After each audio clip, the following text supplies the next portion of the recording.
Bismillahirrahmanirrahim. Alhamdulillahi rabbil alamin. Wassalatu wassalamu ala Rasulillahi sayyidil mursalin nabiyina Muhammadin wa ala alihi washabihi ajma'in. Allahumma alhimna rushdana wa isna min syarri anfusina wa haykum tahiyatul Islam. Assalamualaikum warahmatullahi wabarakatuh.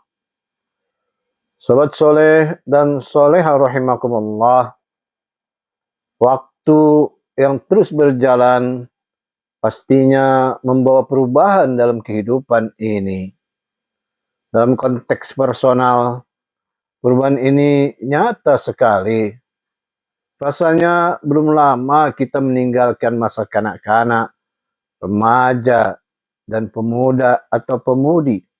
Sekarang, dan ini seakan tiba-tiba, kita sudah menjadi orang tua, bahkan jadi embah atau eyang bagi anak dan cucu-cucu. Begitulah hari-hari itu datang silih berganti yang mengubah keadaan segala sesuatu. Allah SWT berfirman, A'udzu billahi minasyaitonir rajim.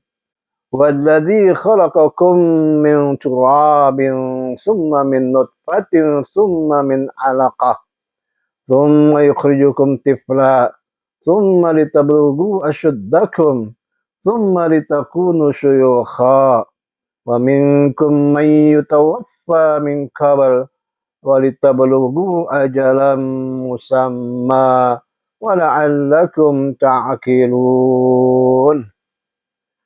Dialah yang menciptakanmu dari tanah, kemudian dari setetes mani, lalu dari darah yang menggumpal.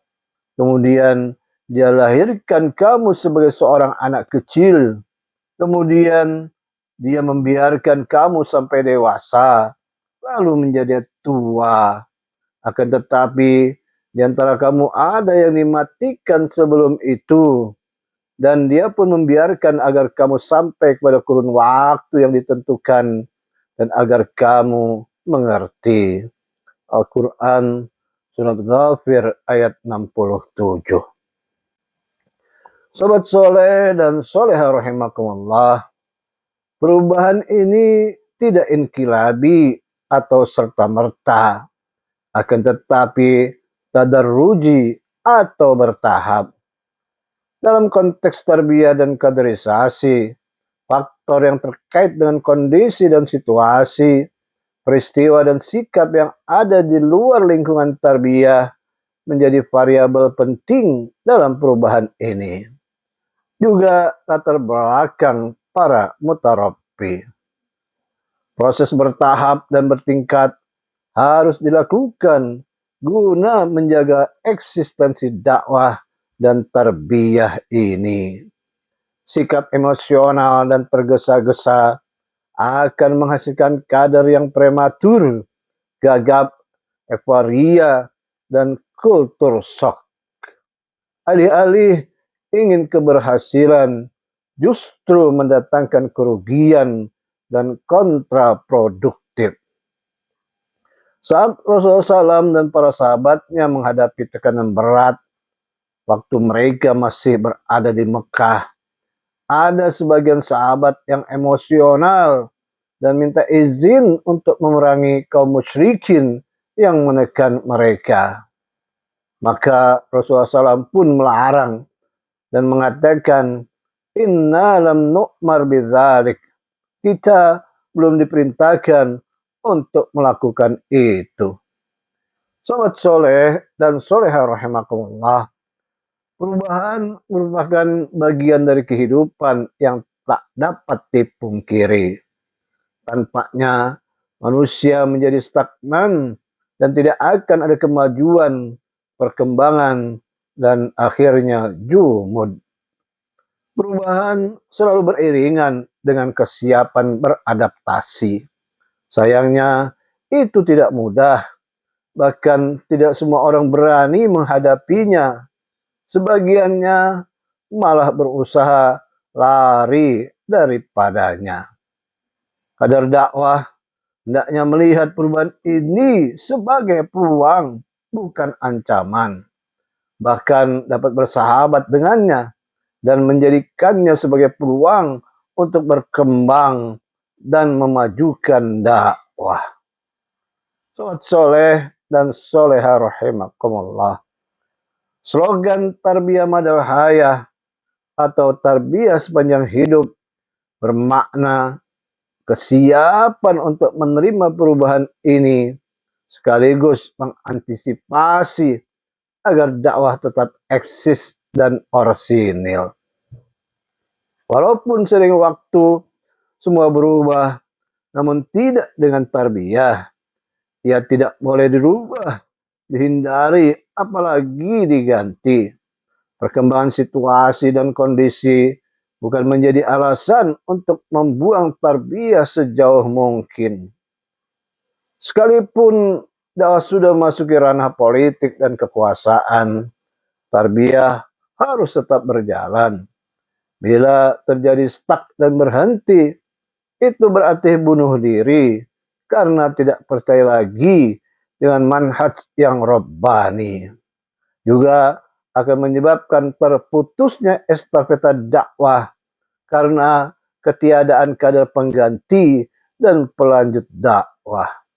Firman Allah Ta'ala, وَمَا كَانَ الْمُؤْمِنُونَ لِيَنْفِرُوا كَافَّةً وَلَوْلَا نَفَرَ مِنْ كُلِّ فِرْقَةٍ مِّنْهُمْ طَائِفَةٌ لِيَتَفَقَّهُوا فِي الدِّينِ وَلِيُنْذِرُوا قَوْمَهُمْ إِذَا رَجَعُوا إِلَيْهِمْ لَعَلَّهُمْ يَحْذَرُونَ.